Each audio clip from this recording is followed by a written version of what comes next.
Assistir um filme remete a várias lembranças, não é mesmo? Além de nos envolver e nos fazer entrar na história, ainda nos leva para outros lugares sem precisar sair de casa. Em Florianópolis, temos um motivo de orgulho na área de produções cinematográficas. A jornalista Vanessa Pedro produziu e gravou o Guerra.doc, uma série de entrevistas com correspondentes de guerra no Brasil e Estados Unidos. O filme será lançado hoje na Fundação Cultural Badesc. Mas antes, Vanessa deu uma passadinha aqui no Ver Mais para conversar com a gente, né? E contar um pouco como é que foi esse trabalho. Seja muito bem-vinda ao Ver Mais, né? Obrigada, Vanessa. Conseguir essas entrevistas, fazer esse documentário, o que te levou a isso, Vanessa? Boa tarde para você. Boa tarde. Bom, esse é o resultado, né, e parte de um projeto de pesquisa de pós-doutorado que eu fiz na Universidade de São Paulo e na Universidade de Columbia, em Nova York. Então, é o que me levou, assim, eu sou jornalista também, então eu queria unir essas duas áreas e pesquisar um pouco produzindo um audiovisual, né? Fazer pesquisa também com esse outro formato. E aí procurei uma rede, né? Me levou a vários nomes. E eu cheguei a 15 jornalistas no Brasil e nos Estados Unidos que cobriram ou ainda cobrem guerras, conflitos por várias partes do mundo, né? Então, eu queria, na verdade, discutir um pouco como é que essas narrativas são construídas, essas histórias são contadas, né? Uma coisa que eu penso muito é que tem lugares do mundo e pessoas e populações inteiras que a gente só conhece através das histórias dos jornalistas e muitas vezes só conhece através de coberturas de guerra, né? A maior parte de nós não conhece o Iraque, por exemplo. Então, muito nos chega a partir da imprensa e muito a partir da cobertura de guerra. Então, eu queria contar um pouco como é que isso é feito. E o que você trouxe, que você conseguiu trazer para esse documentário através dessas entrevistas? Né? Então, assim, agora eu estou lançando o primeiro volume, é uma série de entrevistas, eu editei elas separadas, assim, com material de cada jornalista também, né? Então, das 15 entrevistas nesse primeiro volume, são 5 entrevistados. Então, tem o José Milton Ribeiro, que é o jornalista que está aparecendo, Carlos Fino, que é um jornalista português, que pela primeira vez foi o primeiro a noticiar o início da Guerra do Iraque em 2003. Tem Lorival Santana, que cobre vários locais do mundo, assim, é um brasileiro.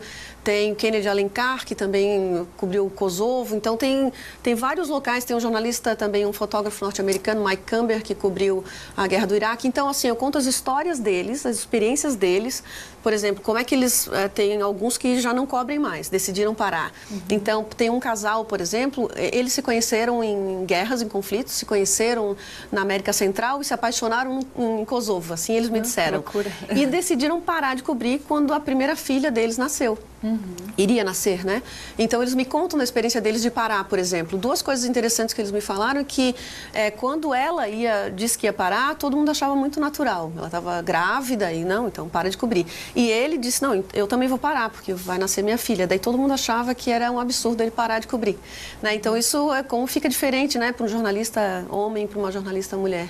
E outra coisa que daí ele me falou é que para parar de cobrir, tem que colocar um grande projeto no lugar, assim, então, ou pessoal ou profissional, porque ele disse que ficou um pouco sem chão quando parou de cobrir, né? Hoje ele é diretor da Associated Press, então, além da filha, ele colocou um grande projeto profissional no lugar. E o que você conseguiu trazer, mostrar, ou seja, resgatar disso tudo, porque assim, são jornalistas, são pessoas que acabam arriscando a própria vida para levar essas informações, né? É muito amor ao trabalho. O que leva essas pessoas a cobrirem essas guerras? Então, a história vai variando conforme a história pessoal, né? O que chamou mais atenção, assim? Me chamou, assim, eu tenho imagens, por exemplo, que são de bastidor da cobertura, né? O Carlos Fino, por exemplo, me cedeu imagens da cobertura dele da Guerra do Iraque que não estavam editadas na RTP, né? Imagens brutas de quando ele viu o bombardeio pela primeira vez e aí eles tentavam descrever, achavam que ia atingir até onde eles estavam. Então, eles trazem contam um pouco disso. Ele fala também, eu perguntei a ele se foi sorte ou preparo para o caso dele ser o primeiro. Ele furou CNN, BBC, ele deu, claro que você sabe que para tempo de TV ele deu 3, 4 minutos antes, mas isso é uma eternidade. Claro. Numa cobertura de uma guerra que estava sendo esperada ao vivo. Houve um ultimato do presidente americano e todo mundo via Bagdá esperando para cair as bombas e houve alguma distração. Ele até tem uma teoria de que os jornais americanos e ingleses tinham sido avisados de alguma forma pelo governo americano, mas que eles tiveram que antecipar por algum motivo estratégico ou de alguma coisa que tenha acontecido, anteciparam o início da guerra. E aí ele, como não tinha sido avisado de nada, estava atento ao que acontecesse. Ele disse que ouviu a primeira bomba, ele estava, daí ele me falou que teve essa questão da sorte, mas o preparo também, porque eles já estavam em Bagdá há alguns meses. Eles, naquela noite, eles tinham um programa direto com Portugal, que eles estavam analisando como é que seria o início da guerra, que todo mundo já esperava. E aí eles tinham acabado de desligar câmeras e tal, o link, e ele ouviu a guerra e voltou. Ele teve até que convencer Portugal, ele disse que usou de palavras fortes, ele me disse, porque daí o pessoal nem acreditava nele. Como assim começou e não tem nada na CNN? Eles disseram para ele. Mas eu estou ouvindo, está começando aqui.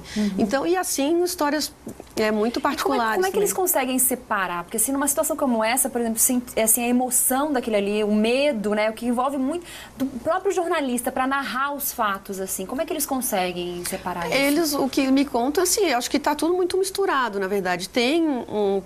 Eles refletem sobre isso. O Lorival Santana, por exemplo, ele fala que tem uma preocupação muito grande em manter a objetividade, manter um distanciamento.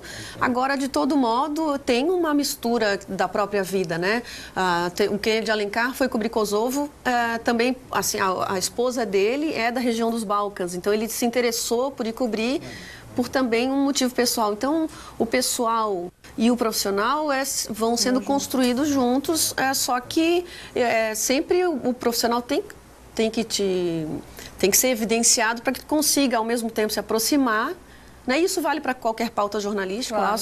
Conseguir se aproximar e, ao mesmo tempo, conseguir falar daquilo, contar uma história daquilo. Né? Mas o que eu principalmente percebo é que quanto mais numa cobertura de guerra, há a presença dos jornalistas e há a proximidade com as histórias das pessoas, melhor uma cobertura é, independente se ela mistura um pouco de emoção ou não. Nesses relatos, você tem alguma história que você ficou assustada, assim, ele contando de perigo mesmo, de situação onde realmente a vida está em risco? O Carlos Fino foi capturado lá em Bagdá na época, insurgentes e tal, que queriam... as pessoas que estavam contra a guerra e tudo, teve um grupo que ele foi espancado, ele conta isso, na entrevista eu edito, ele me passou isso, até um pedaço do vídeo dele, em que ele fala que foi agredido e tudo, e ele diz que tem uma hora que ele já estava anestesiado já. Ele diz que será que é a sensação que os cordeiros sentem indo para o abate? Ele fala isso.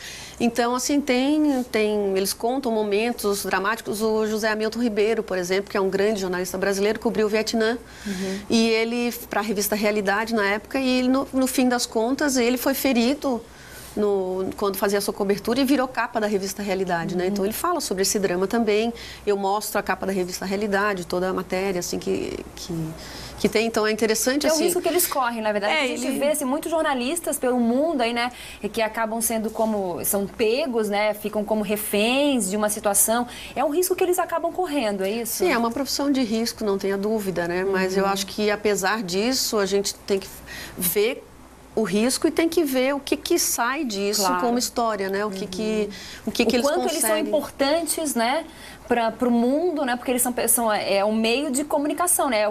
A informação deles é o que nos chega. Eles têm uma responsabilidade. Uma responsabilidade muito grande de passar a precisão daquele E todos nós, como espectadores e leitores, acho que temos uma responsabilidade de ler versões diferentes sobre o mesmo fato, né? Então, acho que o que me interessou foi justamente garimpar essas histórias e mostrar que elas são construídas também, que elas são... Alguém vai para lá, alguém tem que escrever...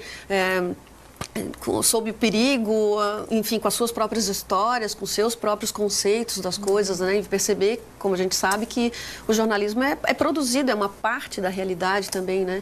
E que essa parte da realidade, às vezes, é a única referência que a gente tem de um lugar. E acaba mostrando cenários que a gente nem imagina, né? A gente parece estar tão longe, mas ao mesmo tempo está tão perto disso tudo, né? E ver esses grandes profissionais fazendo esse tipo de cobertura. Sim, porque, na verdade, temos acesso a histórias do mundo inteiro e, enfim, temos refugiados, por exemplo, agora chegando ao Brasil, chegando a vários lugares do mundo. Então, hoje estamos muito mais conectados, seja por todos os aparatos online, ou seja na vida real mesmo. E o reflexo disso tudo, dessas guerras, do que vem acontecendo pelo mundo, é países que às vezes você não acredita que possa acontecer alguma coisa, como a França, né, que viveu esses atentados todos, outros países que estão aí em alerta com relação a tudo isso, né? Então é um reflexo de tudo isso que vem acontecendo, né, pelo mundo. Sim, e acho que estudar um pouco, refletir um pouco, conversar, todos nós, a respeito de como essas coberturas são feitas, nos dá mais cacife para olhar para todos esses conflitos ao redor do mundo e também evitar que coisas tão sérias sejam transformadas em mero espetáculo também, né? Então, que a gente se preocupe efetivamente com a vida das pessoas que estão envolvidas nesses conflitos. Eu acho que por isso que eu insisto sempre que quanto mais as histórias das pessoas que sofrem as guerras forem contadas, eu acho que mais qualidade tem o jornalismo também, não o espetáculo só da tecnologia, né? É bacana, né? Esse teu documentário será lançado hoje? Então, é hoje na Fundação Badesc, às 19 horas. Mostra pra gente ali, só pra pegar aqui. Pode pegar aqui, se mostrar. É um presente pra você, já fica com o DVD, claro. Eu ia comprar, e, assim, é importante, só queria registrar, assim, a pesquisa foi toda financiada pela FAPESP, a Fundação de Amparo à Pesquisa de São Paulo, porque a pesquisa foi feita na USP e na Universidade de Colômbia.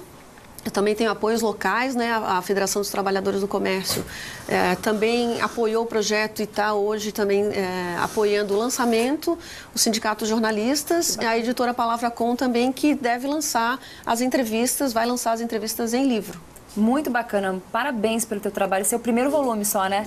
É o primeiro volume, Quantos sim. você já... Bom, pelo menos mais outro volume, certamente de todas as entrevistas que eu fiz, né? Muito e bacana. Eu tenho contatos ainda, se eu conseguir continuar o projeto, tem muito mais gente para falar. E, além de tudo, eu acho que a importância desse projeto é porque é um projeto de memória também, né? Tem as pessoas que eu entrevistei, algumas já não cobrem mais, ou, enfim, há acidentes, jornalistas que morreram enquanto eu fazia a pesquisa e me perguntavam se eu havia entrevistado aquela pessoa. Então, tem um trabalho de memória também que eu acho que é importante. E as pessoas para adquirir isso?